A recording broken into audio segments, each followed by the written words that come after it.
So, saya nak cerita pasal kawan lah ya. Dah tu saya dah tak tahu nak cerita apa. Saya ada kawan, tapi saya tak boleh bagi tahu lah. Okay, ada lelaki seorang, perempuan seorang. Okay, yang perempuan tu nama dia kita panggil dia Ima je. Ya. Sebab apa? Dia tak bagi tahu, dia tak bagi kita bagi tahu nama dia. Dia tak bagi lagi, lepas tu dia tak bagi tahu siapa dia. So, nama dia Ima lah. Bukan nama betul lah. Nama dia Ima, kita letak je nama dia Ima. So, ada orang ni suka dekat Ima. Yang lelaki tu pula kita panggil dia Amal. Bukan Amal, itu jauh sangat tu. Kita panggil dia Al.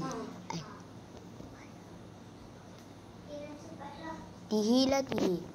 Okay kan, Tihi ni pun satu juga. Dia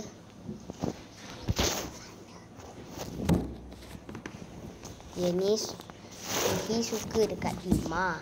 Tapi Ima ni tak suka dengan Tihi. Nama dia dah nak sama dah. Itulah kita pelik tu.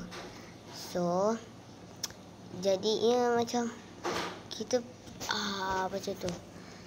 Semua orang kepo tahu, nak tahu apa benda tu. Dia sebab apa? Dia tu bagi surat.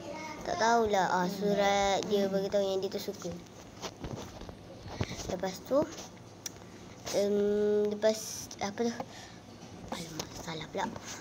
Dia dah bagi tahu tu macam semua orang, taklah semua perempuan lah. Macam ada banyak lah, tapi dah nak semua. Tapi pernah lah semua juga sekali tu. Lepas tu dah tak ramai dah tak nak ambil tahu dah. Lepas tu kita ni pun macam sama juga nak tahu apa benda yang diorang buat tu, apa benda lah, apa.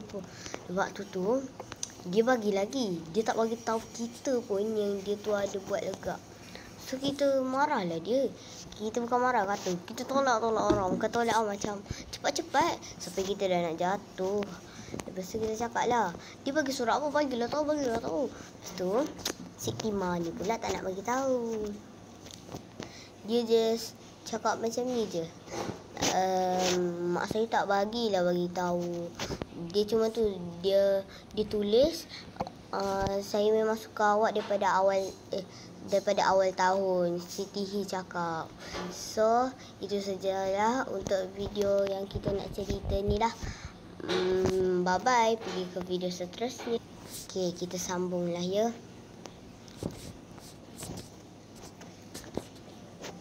Sekejap, ni susah sikit lah.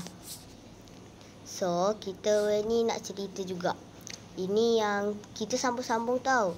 Sebab apa kita tak nak lah banyak-banyak sangat video kita ni.